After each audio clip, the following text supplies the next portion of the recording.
በቀድሞ ህይወታቸው የልዩ ኦፕሬሽን አባላት የነበሩ እነዚህ ወንበዴዎች ወደ አንድ ባንክ ዘልቀው በመግባት መሪያቸው የባንኩን ስራ አስኪያጅ ያለምንም ማቅማማት ደረቱ ላይ ተኩሶ ይጥለዋል።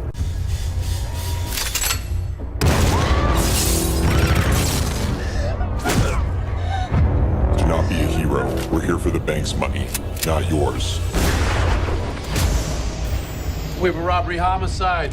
Brutal, very personal. How much was taken? $3 million and whatever was in the registers. ውስጥ የነበሩ ህዝብን በቅጽበት በፍርሃት ይዋጣል። በተቃራኒው ደግሞ ወንበዴዎቹ ፍጹም ቅንጅት ባለው መንገድ በሰከንዶች ውስጥ ሁሉንም የጥበቃ ሰራተኞች በቁጥጥር ስር ያውላሉ። በተመሳሳይ ጊዜም አንድ ብሉቱዝ ስፒከር አዳራሹ መሃል ወርውረው ውስጥ ለነበረው ሰው ሁላችሁም መሬት ላይ ተኙ የሚል መልእክት ያስተላልፋሉ። ድምጹን የሰሙ ሁሉም በሚቀጥለው ሰከንድ ውስጥ ህይወታቸውን እንዳያጡ በመፍራት ወዲያውኑ የተባሉትን ያደርጋሉ። የባንኩ ሰራተኞችም ቢሆኑ ወንበዴዎችን ለመቃወም አልደፈሩ። በችኮላም ካዝናውን ከፍተው መላ ሀብቱን ያስረክባሉ። አጠቃላይ ዘረፋው የሚወስደው 2 ደቂቃ ብቻ ሲሆን በሚያስደንቅ መልኩ ወንበዴዎቹ $3 ሚሊዮን ይዘው በተሳካ ሁኔታ ያመልጣሉ። ከመውጣታቸው በፊት ግን አንድ ሰው ከተንቀሳቀሰ የሚፈነዳ ቦምብ ትተው ነበር ሄዱት። በተመሳሳይ መልኩም ቀደም ሲል በተወረወረው ስፒከር በኩልም ማንም ሰው በ15 ደቂቃ ውስጥ ከተንቀሳቀሰ ወይም ፖሊስ ከጠራ ይህ ቦምብ ወዲያውኑ ይፈነዳል። ያኔ ደግሞ አንዳችሁም በህይወት አትወጡም የሚል ድምጽ ይሰማሉ። ወንበዴዎቹ ከወጡ በኋላ መሪው የክትትል ስክሪኑን ቀና ብሎ ከተመለከተ በኋላ የባንኩን ስራ አስኪያጅ ጭንቅላቱን በትኖ ይገላል። ወንጀሉ ከተፈጸመ ከ25 ደቂቃ በኋላ መሪው በኤፍቢአይ ጆሮ ይገባል። በሰዓቱም የወንበዴው ቡድን ከከተማ ተሰውሮ ነበር። በቆራጥነትና ፍጹም በሆነ ቅንጅት ከዘረፉ በኋላ ከኋላቸው የተውት ብቸኛ ፍንጭ የጣት አሻራ ያለበትን ቦምብ ብቻ ነው። የኤፍቢአይ ወኪሉም ጉዳዩን ሲያብራራ ጆናታን የተባለው መርማሪ በዘረፋው እጅግ ግራ ይጋባል። ጥያቄውም ለምን ከተሳካ ዘረፋ በኋላ ወንበዴዎቹ የባንኩን ስራ አስኪያጅ ገደሉ የሚል ነበር። ከዚህ ጀርባም ጥልቅ የሆነ ዓላማ ይኖራል በማለት ጆናታን ወዲያውኑ ፍንጭ ለመፈለግ ይሞክራል። ነገር ግን የበታች ሰራተኛው ቦምቡ በፖሊስ እንደተወሰደ ይነግራል። ፖሊስ በጉዳዩ ጣልቃ መግባቱን ሲያውቅም ጆናታን በጣም ተናዶ ወደ ፖሊስ ጣቢያ በመሄድ ብሪያን ከተባለ የፖሊስ አዛዥ ጋር ይገናኛል። ለምን በጉዳዩ ጣልቃ እንደገባ ጠይቆትም አሁን በቶሎ ፍንጮችን እንዲያስረክብ ያዟል። ከበላይ አካሉ በደረሰበት ግፊት መሰረትም ብሪያን ጆናታንን መርዳት አልቻለም ነበር። ነገር ግን የቴክኒክ ክፍሉ የጣት አሻራውን ተጠቅሞ ጄምስ የተባለ ወንበዴ መለየቱን ይገልጽለታል። ፋይሉ እንደሚያሳየው ከሆነም ጄምስ በአንድ ወቅት በአሜሪካ ልዩ ኃይሎች ውስጥ ያገለገለ ነበር። በውጮቹ አቆጣጠር በ2011ም ጄምስ እና ቡድኑ በስግብግብነት ታጋጅ ጠልፈው ከቤተሰቦቻቸው ከፍተኛ ገንዘብ አግኝተው ነበር። ሆኖም ግን ከገንዘብ ልውውጦቹ በፊት በውስጣዊ ግጭቶች ምክንያት ታጋቾችን በድንገት ይገላሉ። ከዚያም የአሜሪካ ጦር በእነሱ ላይ ወረራ እንዲፈጽም ትዕዛዝ ተቀብሎ ጄምስንና ቡድኑን በቦታው ላይ ያስወገዱ። ከቡድኑ ውስጥም የተረፈው የጄምስ ታናሽ ወንድም የሆነው ራግነር ብቻ ነበር። ከክስተቱ በኋላም የፖሊስ አዛዡ ብሪያን ከወኪሎቹ ጋር በመሆን ራግነርን በቁጥጥር ስር ያውላሉ። ይሁን እንጂ በቀላሉ ነበር ያመለጣቸው። አሁን ላይም ራግነር የዘረፋውን ወንጀል እየፈጸመና የምርመራውን አቅጣጫ ለማሳሳት የወንድሙን አሻራ በቦታው ላይ ለማስቀመጥ አንዳንድ ቴክኖሎጂዎችን ተጠቅሟል ብለው ነው እነ ብሪያን የጠረጠሩት።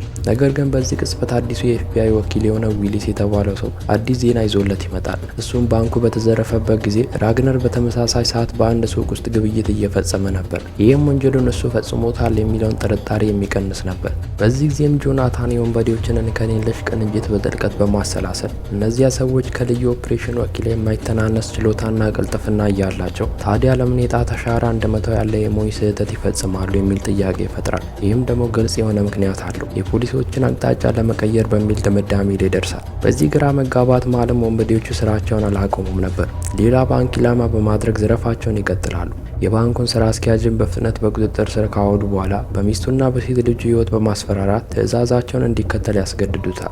ስራ አስኪያጁም ለመቃወም አልደፈረም ነበር። ዘራፊዎቹን በነገሩት መሰረትም የተሰጠውን የጆሮ ማዳመጫ አድርጎ በተረጋጋ መንፈስ ወደ ባንኩ ይገባል። ከዚያም ቡና አምጡልኝ በሚል ሰበብ ባልደረቦችን አሰናብቶ የዘራፊዎችን መመሪያ በመከተል የገንዘብ ሳጥኑን ይከፍትላቸዋል። ስራ አስኪያጁ እንደተሳካለት ያወቁት ወንበዴዎቹም ወዲያውኑ ወደ ባንኩ በማብራት ልትወጣ የነበረችን አንዲት ሰራተኛ አሽቀንጥረው ይመልሷታል። ወንበዴዎቹ እየገቡ እንደሆነች የተመለከተችው ሌላኛው ሰራተኛ በፍጥነት ማንቂያ ደውሉን ልትጫን ስትል ስራ አስኪያጁ ያስቆማታል። ምክንያቱም ቤተሰቦቹ በዘራፊዎቹ እጅ ነው ያሉት። ወንበዴዎቹም እንደተለመደው የድሮ ዘዴ በመድገም ትዕዛዝ የሚሰጠውን ስፒከር ወረወሩና እንደገና ሁኔታውን በፍጥነት ይቆጣጠሩታል። ግን ካለፈው ጊዜ በተለየ በዚህ ጊዜ ገንዘብ አልሰረቁም ነበር። ይልቁንም በካዝና ውስጥ ያሉትን ሰነዶች በሙሉ ነበር የወሰዱት። ከዚህ በላይም የሚገርመው ወንበዴዎቹ ቆስሎ የነበረውን የጥበቃ ሰራተኛ ቁስል በራሳቸው ፈቃደኝነት ማከማቸው ነበር። ሲያፈገፍጉም የመጀመሪያ እርዳታ እንድታደርግና ደሙ እንዲቆም እንድትረዳ አንዲትን ሴት ሰራተኛ ያዟታል። በዚህም ወንጀለኞቹ የፈለጉትን እንጂ ያገኙትን ሁሉ የሚገድሉ እንዳልሆነ እንረዳለን። በተመሳሳይ ጊዜ ደግሞ አንድ ጥቁር መኪና ከባንኩ ፊት ለፊት መጥቶ ይቆማል። ውስጥ የነበረውም ሌላኛው የባንክ ስራ አስኪያጅ ነበር። ለስራ ለመውጣት ሲዘጋጅም አንደኛው ወንበዴ በድንገት ከመኪናው አሽቀንጥሮ አውጥቶት በከባድ ምት ይጥለዋል። ቀጥቶም አንድ ጥይት ከኪሱ አውጥቶ እያሳየው መንፈራገጡን እንዲያቆም ያስጠነቅቀዋል። ይህን ሲያይም ስራ አስኪያጁ ፊቱ ላይ ድንጋጤ ሞላ። ልክ አንድ አስፈሪ ትዝታ ወደ አእምሮ የመጣ ነበር የሚመስለው። በሚቀጥለው ሰከንድ ውስጥም ወንበዴው ስለታም ቢላ ከኪሱ በማውጣት በቀጥታ ወደ ግሮሮ ይሰነቅርለታል። ስራ አስኪያጁ በስቃይ ሲታገል ሲመለከትም የወንበዴው አይኖች የበቀል እርካታንና የጠፋ ነገርን የማስታወስ ስሜትን ያሳዩ ነበር። በሌላ በኩል ደግሞ የባንኩ ባለቤት የሆነው ጄሪፍ የተባለው ሰው ሁለት ባንኮቹ በተከታታይ መዘረፋቸውን ሲሰማ በንዴት ይቀጣጠላል። ለጄሪፍ $3 ሚሊዮን ማለት ምንም ማለት አይደለም። ነገር ግን የተሰረቁት ሰነዶች እጅግ በጣም አስፈላጊ ናቸው። ምክንያቱም ከኋላቸው የጄሪፍ እጅግ የከፋ ሚስጥር አለና። በተከታታይ በተፈጸመው ሁለት ባንክ ዘረፋዎችም ጸሐፊው ጆናታንም በተመሳሳይ ግራ ተጋብቷል። በሁለቱም ዘረፋ ከጣት አሻራና ከአንድ ጥይት በስተቀር ወንበዴዎቹ ሌላ ምንም ፍንጭ አልተውም። የበለጠም ያደናግረው ደግሞ ተለዋዋጭ ባህሪያቸው ነበር። አንድ የባንክ ስራ አስኪያጅ መግደል፣ ሌላኛውን የቆሰለ ጥበቃ ሰራተኛ ደግሞ ማዳን ውጥንቅጡ የወጣ ተግባር ነበር። ይህም ወንበዴዎቹ ይህን የከበደ እርምጃ እንዲወስዱ ያደረጋቸው ከዚህ ጉዳይ ጀርባ የተደበቀው ምንድን ነው የሚል ጥያቄ ያስነሳል። ከዚህ በኋላም ጆናታን በሕይወት የቀረውን የባንክ ስራ አስኪያጅ አንዳንድ ጥያቄዎችን ይጠይቀዋል። ቢሆንም ግን ምንም ጠቃሚ መረጃ እንደሚያገኝ እያሰበ አልነበረም። ነገር ግን ባልተጠበቀ ሁኔታ በጉዳዩ ላይ አዲስ ግኝት መጣ። ጆናታንም የባንኩ ባለቤት ጄሪፍ ብዙ ጊዜ ወደ ባንኩ ይመጣ ነበር ወይ ሲል ስራ አስኪያጁን ይጠይቀዋል። ስራ አስኪያጁም ለጆናታን ጥያቄ ምላሽ ሲሰጥ ጄሪፍ ትልቅ የሆነ ሀብት ያለው ሰው እንደሆነና በመላ ሀገሪቱም ወደ 3000 የሚጠጉ የባንክ ቅርንጫፎች እንዳሉት ከነገረው በኋላ ይሁን እንጂ ደረጃውን ከግምት ውስጥ በማስገባት የትንንሽ ቅርንጫፎችን ሁኔታ ብዙም አይመለከትም ነበር። ትልቁን ባንክ እንኳን በአመት 2 ጊዜ ብቻ ነበር የሚጎበኘው። ከዚያም የተነሳ ትንንሽ ቅርንጫፎችን አይደለም መጥቶ ሊጎበኝ ይቅርና የእሱ እንደሆነ ራሱ ረስቷቸዋል በማለት ለጆናታን ይነግረዋል። ስራ አስኪያጁና ጄሪፍ በህይወታቸው አንዴም ቢሆን ሰላምታ እንኳን ተለዋውጠው አያውቁም ነበር። ነገር ግን ጄሪፍ ባልተለመደ ሁኔታ ይህን ትንሽ ቅርንጫፍ በተደጋጋሚ ይጎበኝ ነበር። በየቀኑም በባንኩ መዝጊያ ሰዓት ላይ ካዝናውን በተለየ ሁኔታ ይፈትሽ ነበር። እንዲህ ያለ ያልተለመደ ባህሪም ጆናታንን የሆነ ችግር እንዳለ በፍጥነት እንዲገነዘብ ያደርገዋል። በዚህ መሀልም አንድ ባልደረባው አስደንጋጭ መረጃ ይዘውለት ይመጣል። እሱም በባንኩ የገንዘብ ዝውውር መሰረት $3 ሚሊዮን ለበጎ አድራጎት ድርጅት እንደተለገሰ ነበር። ለሚገርም ሁኔታ ግን ይህ መረጃ ቀደም ብሎ የፖሊስ አዛዡ ብሪያን አውቆት ነበር። ነገር ግን ሪፖርት አላደረገው። ጆናታንም በመጨረሻ ሊታገሰው ስላልቻለ ዊሊስ የተባለውን አዲስ ወኪል ከብሪያን ጋር በመሆን እንዲመረምር ያዘዋል። በተመሳሳይ ጊዜ ደግሞ የቴክኒክ ክፍሉ ሰራተኛ ካገኙ ጥይት ላይ የጣት አሻራውን አውጥቶ እንደገና መረጃው የሞተው ጄምስ ላይ እንዳጠነጠነ ይደርሳል። ጆናታንም የሞተ ሰው ወደ ህይወት መመለስ እንደማይችል ያውቃል። ነገር ግን ሁለቱም ጊዜያት ወንበዴዎቹ የተውት ፍንጭ ወደ ጄምስ ይጠቁማል። ይህም ከዓመታት በፊት በነበረው ጠለፋ ጀርባ የተደበቀ ታሪክ እንዳለ እየጠቆመ ይሆን የሚል ጥርጣሬ ይፈጥርበታል። በልቡ ያለውን ጥርጣሬ እንዲያዘም ጄሪፍን በጥልቀት እንዲመረመር ወዲያውኑ ስቶኮል የተባለውን አጋሩን ይልካል። በማግስቱም የባንክ ስራ አስኪያጁ የቅብር ስነ ስርዓት ተካሄደ። ጄሪፍን በቦታው የተገኘ ሲሆን አብሮት ደግሞ የአሜሪካ ኮንግረስማን ነበር። ይህም የአንድ ቅርንጫፍ ባንክ ስራ አስኪያጅ ሞት እነዚህን ሁለት ዋና ሰዎች እንዴት ሊሰበስባቸው ቻለ የሚል ጥያቄ ያስነሳል። ሁኔታውን ሲከታተል የነበረው ስቶኮልም ወዲያውኑ የተመለከተውን ነገር ሪፖርት ያደርጋል። ፍንጮቹም ቀስ በቀስ እየወጡ ሲሄዱ የጆናታን ጥርጣሬዎች ትክክል ሆነው ይገኛሉ። በሌላ በኩል ደግሞ ብሪያን በግዴለሽነት ከዊሊስ ጋር ምርመራውን ሲጀምር ከአንድ የአይን ምስክር ፍንጭ ለማግኘት ይሞክራሉ። ሰውየውም ከተዘረፈው ባንክ አቅራቢያ ባለ ጌጣጌጥ መደብር የጠበቃ ሰራተኛ እንደሆነና በሰዓቱም አጠራጣሪ ተሽከርካሪ ሰሌዳ ቁጥርን በድብቅ መዝግቦ እንደያዘ ይነግራቸዋል። በፍንጩ መሰረትም ብሪያንና ዊሊስ የማጣራት ስራቸውን ሲጀምሩ መረጃው በድጋሚ የጄምስ ወንድም ወደ ሆነው ወደ ራግነር ይጠቁማል። በዚህም ብሪያን ወደሆኑ የበታች ሰራተኞቹን ራግነርን እንዲይዙት ያዛቸዋል። በተመሳሳይ ጊዜ ደግሞ በዋናው መስሪያ ቤት ጆናታን በድንገት አድራሻው ያልተጻፈ አንድ ምስጢራዊ ፋይል ይቀበላል። ተጨማሪ የምርመራ ሰነዶች መስሎት ነበር። ሲከፍተው ግን ቀደም ሲል በባንክ ስራ አስኪያጁ ቀብር ላይ ከጄሪፍ ጋር የተገኘው ኮንግረስማን ከጓደኛው ጋር አንድ ላይ ሆነው የሚያሳይ ፎቶ ነበር። ይህ ግኝትም መላው የኤፍቢአይ ቡድን አስደነገጠ። ፎቶም ሆን ተብሎ በወንበዴዎቹ የተላከ መሆኑን ግልጽ ነበር። ይህን ከቀደሙት ፍንጮች ጋር በማጣመር ጆናታን ከጄሪፍ ጋር ለመነጋገር ይወስናል። በማግስቱም ጄሪፍን ለመገናኘት ወዲያውኑ ወደ ባንኩ ዋና መስሪያ ቤት በመሄድ ስለ ሞተው ታናሽ ወንድሙ ማውራት ይጀምራል። ፋይሉ እንደሚያሳየው ከሆነም የጄሪፍ ወንድም ከዓመታት በፊት በጠለፋው የሞተው ተጎጂ ነበር። ነገር ግን ጆናታን ሲጠይቀው ጄሪፍ ተረጋግቶ ምላሽ ከመስጠቱ በተጨማሪ ምንም የመረበሽ ምልክት አላሳየም ነበር። ሆኖም ግን የጆናታን ቀጣይ አረፍተ ነገር የጄሪፍን ገጽታ ሙሉ በሙሉ ሰባበረው። እሱም የጓደኛን ሚስጥር የሚያጋልጡ ሰነዶችን ለምን ደብቃ አስቀመጥክ የሚል ነበር። በዚህም ጄሪፍ ወዲያውኑ የጆናታን ወዲህ መምጣት በሰላማዊ መንገድ እንዳልሆነ በመረዳት የጥበቃ ሰራተኞችን ከዋና መስሪያ ቤት እንዲያባሩት ያዛቸዋል። በዚህም ምክንያት ንግግሩ በጥሩ ሁኔታ ሳያበቃ ይቀራል። በተመሳሳይ ጊዜ ደግሞ ወንበዴዎቹ ሶስተኛውን ዘመቻቸውን ሲጀምሩ ያስመለክተናል። በዚህ ጊዜ ኢላማቸው የጄሪፍ ዋና መስሪያ ቤትና ትልቁ ባንክ ነበር። ወንበዴዎቹም በፍጥነት እርምጃ በመውሰድ እንደ ሁል ጊዜውም በጥንቃቄ ስራቸውን መፈጸም ይጀምራሉ። በፍጥነት ወደ ባንኩ አዳራሽ ሰርገው ከገቡ በኋላ የውስጥ ጥበቃው ጥብቅ እንደሆነ ይገነዘባሉ። በተጨማሪም ቦታው ግብይት በሚያደርጉ ደንበኞች ተጨናንቋል። የዚህ ዘረፋ አስቸጋሪነትም ከቀድሞት እጅግ ይበልጣል። ሆኖም ግን እንከን የለሽ ቅንጅታቸው ወንበዴዎቹ አሁንም በተሳካ ሁኔታ ሰርገው እንዲገቡ አስችሏቸው ነበር።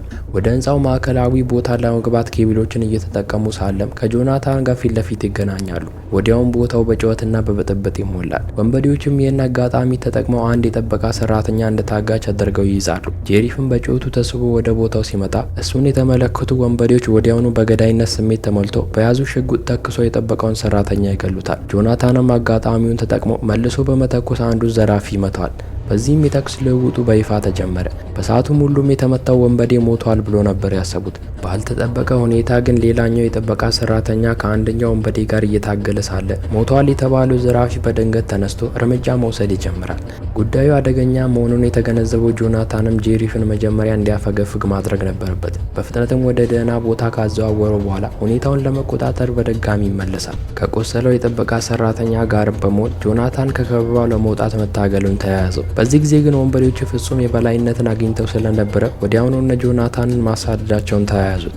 ከከባድ ውጊያ በኋላም በጄሪፍ አጠገብ አንድ ጥበቃ ብቻ ይቀራል። እሱም በእጅጉ ተዳክሞ ነበር። በሚያስደንቅ ሁኔታ ግን አንዱ ዘራፊ ከፊታቸው መጥቶ ጠባቂውን ሳይመታው ይተዋል። ምክንያቱም የእሱ የመጨረሻ ኢላማ አንድ ሰው ብቻ ነበር፣ ጄሪፍ። በወንበዴው ትዕዛዝ መሰረትም ጠባቂው መሳሪያውን ወደ መሬት ይጥላል። ነገር ግን ዘግይተው የመጡ ባልደረቦቹ በድንገት ሁኔታውን በመለዋወጥ ጠባቂውን ያስወግዱታል። በምላሹም ጆናታን በድጋሚ ተኩሶ ጠባቂውን የገደለውን ወንበዴ ከመምታቱ በተጨማሪም እንደ ታጋች ይዘዋል። ይህን የተመለከተው ጓደኛውም ወዲያውኑ አንዲትን ሴት ሰራተኛ ለልውውጥ እንዲመች ታጋች አድርጎ ይዛታል። ከድርድሩ በኋላም ሁለቱም ወገኖች ለልውውጥ ስምምነት ላይ ይደርሳሉ። ቢሆንም ግን ጆናታን ወንበዴውን ከለቀቀ እሱም ከሞት እንደማያመልጥ ያውቃል። ነገር ግን በሚያስደንቅ ሁኔታ ወንበዴው ቃሉን በመጠበቅ ጓደኞቹን እንዳይተኩስ ያዛቸዋል። ከዚያም በፍጥነት ከቦታው ያፈገፍጋሉ። በኋላም ኤፍቢአይ ወዲያውኑ ቦታውን በመዝጋት በጦርነቱ በሞተው ወንበዴ አካል ላይ ፍንጮችን ለመፈለግ ይሞክራል። ነገር ግን አሁንም ቢሆን ምንም አላገኙም። በኋላም አካሉ ሲመረመር ግለሰቡ የጣት አሻራዎቹን በእሳት ከማቃጠሉ በተጨማሪም ማንነቱ የመታወቅ ዕድልን ሙሉ በሙሉ ለማጥፋት ሁሉንም ጥርሶችን ነቅሏል። ከስራውና ወታደራዊ ችሎታው ጋር ተደምሮ ወኪሎቹ ይህ የወንበዴው ቡድን የቀድሞ ልዩ ኦፕሬሽን አባል ሊሆኑ ይችላሉ የሚል ጥርጣሬ ያድርባቸዋል። በሌላ በኩል ደግሞ ብሪያን ራግነር እንደተገኘ ከበታች ሰራተኛው ጥሪ ደርሶት ብሪያንና ዊሊስ ወዲያውኑ ወደዚያ ያመራሉ። ነገር ግን በክፍል ውስጥ ያገኙት የራግነር ምራት የሆነችው ማርታ የተባለች ሴት ብቻ ነበረች። ሴትዮዋም ጄምስ ከሞተ ጀምሮ ራግነር ሊጎበኛቸው በመጣ ቁጥር ለእሷና ለልጆቿ እንዲተዳደሩ ገንዘብ እንደሚሰጣቸው ትናገራለች። ብሪያን የሚያገኘው መረጃ ብዙም አጥጋቢ ሳይሆን ባዶ እጄን እመለሳለሁ ብሎ እያሰበ ሳለ ራግነር በአንድ ቤት ውስጥ እንደታየ ከበታች ሰራተኛው ሌላ ሪፖርት ይደርሰዋል። ብሪያንም ቦታው የተሰረቀው ገንዘብ የተደበቀበት ቦታ ሊሆን ይችላል ብሎ በማሰብ ይህንን ዜና ከዊሊስ ይደብቃል። የብሪያን ሚስቱ ለረጅም ጊዜ በካንሰር ስትሰቃይ ቆይታለች። ነገር ግን በደሞዙ ምክንያት ከፍተኛ የሕክምና ወጪ መሸፈን አልቻለም ነበር። የሚስቱን ስቃይ መልክም እያስታወሰ አይኖቹ ይበልጥ ቆራጥ ሆኑና በመጨረሻም አንድ ውሳኔ ላይ ደርሳል። በማግስቱም ጆናታን ሌላ ስምና አድራሻ የሌለው ፋይል ይቀበላል። እንደገናም ከወንበዴዎች የመጣ መሆኑ ግልጽ ነበር። ነገር ግን ይዘቱን ሲያይ ሙሉ በሙሉ ይደነግጣሉ። ፋይሉ የጄሪፍን አጠቃላይ የወንጀል ታሪክ በዝርዝር የሚያሳይ ነበር። በሚያሳዝን ሁኔታም ጄሪፍ ለብዙ ዓመታት የደበቀው ሚስጥር በመጨረሻ ሙሉ በሙሉ ተጋለጠ። በነ ጄምስ ላይ ተሳቦ የነበረው ከዓመታት በፊት የተፈጸመው አሰቃቂ ጠለፋም ሳይቀር የተደራጀው በጄሪፍ ነበር። ይህንን ያደረገውም የቤተሰቡን ውርስ ለማግኘትና እንቅፋት የሆነውን ወንድሙን ለማስወገድ በማቀድ ነበር። ጄሪፍም ለከፍተኛ ወታደራዊ ባለስልጣናቶች ጉቦ ሰጥቶ ለጄምስና ለሌሎች ልዩ ኃይል ቡድናት ወዲያውኑ የጸረ ሽብርተኝነት ትዕዛዝ ይሰጣቸዋል። ትዕዛዙን የተቀበሉት እነ ጄምስን በፍጥነት የታለመውን ቤት ወረው በውስጥ ያሉትን አሸባሪዎች ሙሉ በሙሉ ያስወግዳሉ። ነገር ግን ተልእኮ ካለቀ በኋላ ቡድኑ ከፊታቸው የነበሩ ሰዎች መሳሪያ ያልታጠቁ የኮሌጅ ተማሪ መሆናቸውን ሲያውቁ ድንጋጤ ይወራቸዋል። ከነሱ መካከልም የጄሪፍ ታናሽ ወንድም ነበር። ቡድኑም ያደረጉትን ማመን አልቻሉም ነበር። ትዕዛዙም የተሳሳተ እንደሆነ ጠርጥረው ወዲያው ለበላይ አካላቶቻቸው ሪፖርት ያደርጋሉ። ነገር ግን እውነቱን ከማጋለጣቸው በፊት በሌላ ልዩ ኃይል ቡድን ተከበው የተኩስ ናዳ ይከፈትባቸዋል። የጄምስ ቡድንም ሙሉ በሙሉ ያልተዘጋጀ በመሆኑ በልዩ ኃይሎች ከፍተኛ የጦር ኃይል ስር አባላቱ አንድ በአንድ መርገፍ ይጀምራሉ። በስተመጨረሻም ጄሪፍ ገንዘቡንና ባለስልጣናትን ተጠቅሞ ወንድሙን ካስገደለ በኋላ የቤተሰቡን ውርስ በቀላሉ ያገኛል። በመቀጠልም የጄምስን ቡድን ለማስወገድ በማሰብ በድጋሚ ለባለስልጣናት ጉቦ በመስጠት እነሱን እንደ ከዳተኛ አድርጎ በሌላ ልዩ ኃይል ጥቃት እንዲደርስባቸው ያስደርጋል። እቅዱንም እንከን የለሽ መሆኑን ለማረጋገጥ ጄሪፍ በጄምስ ቡድን ውስጥ 3 አባላትን አስቀድሞ ጉቦ ሰጥቶ ነበር። እነሱም ቀደም ሲል በወንበዴዎች የተገደሉት 2 የባንክ ስራ አስኪያጆችና የቅብር ስነ ስርዓቱ ላይ የታየው ኮንግረስማን ነበር። ራሳቸውንም ያተረፉት በተልእኮ ውስጥ ላለመሳተፍ ሰበብ ተጠቅመው ነበር። የጄምስ ቡድንም ከተደመሰሰ በኋላ እነዚያ 3ቱ ከሃዲዎች በጄሪፍ ይቀጠራሉ። አንዱ ኮንግረስማን እንዲሆን ስፖንሰር ሲደረግ፣ ሁለቱ ደግሞ ወደ ባንክ ስርዓት ገብተው ስራ አስኪያጅ ይሆናሉ። እንዲህ በማድረጉም ጄሪፍ ሚስጥሩ ለዘላለም እንደሚቀበር አስቦ የሀብትና የስልጣን ህይወቱን በደስታ ማጣጠሙን ይቀጥላል። ይሁን እንጂ ከሱ ጋር በትብብር ይህን ወንጀል የፈጸሙትን ሰዎች ክህደት እንዳይፈጽሙበት በማሰብ የወንጀል ማስረጃውን አንዱ ባንክ ካዝና ውስጥ አስቀምጦት ነበር። ከዚህ ሁሉ ዘረፋ ጀርባ ያሉት ዋና አስተባባሪዎች ደግሞ ከዛ የጸረ ሽብርተኝነት ተልእኮ በህይወት የተረፉ ልዩ ኃይል አባላት መሆናቸውን ብዙ ፍንጮች ያሳያሉ። ከክስተቱ በኋላም ጄሪፍ እንደተጠቀመባቸው ቀስ በቀስ ሲገነዘቡና ለሀገራቸው ያገለገሉና ለገንዘብ ሲሉ የከዷቸውን ጓደኞቻቸውን ለመበቀል ተገደዱ። ምክንያቱም የኮሌጅ ተማሪዎችን ሳያውቁ የገደሉት ጸጸት ሌት ተቀን ህሊናቸውን እያሰቃየ እንቅልፍ አጥተው በስቃይ እንዲኖሩ አድርጓቸው ነበር። ለዚህም ቡድኑ ከረጅም ጊዜ በፊት ጄምስን ጨምሮ ለሞቱ ጓደኞቻቸው ለመበቀል ቃል ገብተው ነበር። በዚህም መሰረት የተረፉት የነ ጄምስ ጓደኞች ተመልሰው በመደራጀት የበቀል እርምጃቸውን ይጀምራሉ። ጄሪፍና ግብረ አበሮቹንም ዋጋ እንዲከፍሉ ወሰኑ። በዚህም ከፊልሙ ጅማሬ አንስቶ እንዳየነው ከዳተኞቹን አንድ በአንድ አስወገዷቸው። አሁን ላይም ጠቅላላ እውነታውን ያወቀው ጆናታን ወዲያውኑ አንድ እቅድ ያወጣል። እናም ራግነር ከባንክ ዘረፋው ጋር ግንኙነት እንዳለው ገመተ። ለማርታም የሚሰጠው ገንዘብ የተሰረቀው ሊሆን ይችላል የሚል ጥርጣሬ ስላደረበት ዊሊስንና ስቶኮልን በዚህ ስር ምርመራ እንዲያደርጉ ያዛቸዋል። በሌላ በኩል ደግሞ ብሪያን ራግነርን በመከታተል ገንዘቡ በእርግጥም አንድ ቤት ውስጥ መሆኑን ያረጋግጣል። በዚህም እሱና ጓደኞቹ በሌሊት አንድ ሆነው ገንዘቡን ለመውሰድ ይወስናሉ። ብሪያን ይህንንም የሚያደርገው ለሚስቱ ሕክምና ሲል ነበር። ምርመራው እየቀጠለ ሲሄድም በትናንትናው ዕለት የተጋለጠ እውነታ እንዳለ በዋና ዋና የቴሌቪዥን ጣቢያዎች መሰራጨት ይጀምራል። በጄምስና በቡድኑ ላይ የደረሰው በደልም በመጨረሻ ተጸዳ። ዜናውን የተመለከተው ጄሪፍም መጥፊያው እየተቃረበ መሆኑን ተገንዝቦ ለመሸሽ በማቀድ ሻንጣውን በጥድፊያ ማዘጋጀቱን ይያዘዋል። ጆናታን ግን ይህንን እቅዱን ቀደም ብሎም ገምቶ ስለነበረ ዊሊስን በጄሪፍ ስም ያሉትን አውሮፕላኖች እንዳለ እንዲመረምርና ማምለጫ መንገዱን እንዳለ እንዲዘጋበት ካዘዘ በኋላ እሱ ደግሞ በግሉ የጄምስ የሴት ጓደኛ ወደምትሰራበት መሸታ ቤት በግሉ ይሄዳል። ምክንያቱም ጄምስ አሁንም በሕይወት እንዳለ ሁልጊዜ የሚጠራጠር ነበር። ብሪያንም በተነጋገረው መሰረት ጎ ሲቀድ ከጓደኞቹ ጋር ገንዘቡን ለመውሰድ ይሰበሰባል። ነገር ግን የህሊናውን ስቃይ መቋቋም ባለመቻሉ በድንገት ልቡ ተለውጦ ሁለቱን ጓደኞቹን ይቅርብን በማለት አስተባብሮ ሊያስቆማቸው ይሞክራል። ሆኖም ግን ጓደኞቹ ቀደም ብሎም በገንዘቡ ታውረው የብሪያንን ምክር በሙሉ ችላ ይላሉ። በተመሳሳይ ጊዜ ደግሞ ጆናታን እንደገመተው ጄምስን በመሸታ ቤት ውስጥ ያገኘዋል። በሚያስደንቅ ሁኔታም አሁንም ድረስ በሕይወት ነበር። ከዚህ በኋላም ጄምስ ለጥያቄ ወደ ፌዴራል ምርመራ ቢሮ ተወሰደ። ባሉት ፍንጮች ላይ በመመሰረትም ጆናታን ለበቀል የተነሳሳ የዘራፊዎቹ ዋና መሪ ጄምስ ሊሆን ይችላል ብሎ ገምቶ ቢሆንም ነገር ግን ጄምስ ይህን ወንጀል እንዳልፈጸመ ይክዳል። በእውነቱ ከሆነም ጆናታንም ይህን የሚያረጋግጥበትን ፍንጭ አጥቶ ነበር። በሌላ በኩል ደግሞ ብሪያን ከሁለት ባልደረቦቹ ጋር ባለመስማማት ተለያይቶ የቀሩት ሁለቱ በፍጥነት ወደ ኢላማቸው ያመራሉ። በዚህ ሁሉ መሀል ግን ክፉ አደጋ እየጠበቃቸው እንደሆነ አላወቁም ነበር። ነገር ግን ሊያምኑት ያልቻሉት ነገር ያሰቡት በሚሊዮን የሚቆጠሩ ዶላሮች እዚያ አለመኖራቸው ነበር። ሁለቱም በድንጋጤ ተውጠው እንዳሉ የፖሊስ መኪና ድምፅ በጆሮአቸው ያስተጋባል። አንዳች የማምለጫ መንገድም የላቸውም። ምንም እንኳን አንደኛው በንዴት ሊቃወም ቢሞክርም በፖሊስ ግንባሩን ተብሎ ይወድቃል። ይህን የተመለከተው ሌላኛው ግን እጁን ሰጥቶ ይታሰራል። በዚሁ ጊዜ ግን በፌዴራል የምርመራ ቢሮ ሰራተኛ የሆነው ጆናታን የብሪያን ጓደኞች መታሰራቸውን ይሰማል። በዚያው ቅጽበትም ብሪያን ወደ ጣቢያው ሲመለስ ጆናታን በፌዝ እየሳቀ ከተቀበለው በኋላ ወንበዴዎቹ ገንዘቡን የት እንደደበቁት እንዴት እንዳወቀ ይጠይቋል። እሱም ከአንድ መረጃ ሰጪ እንደሆነ መለሰ።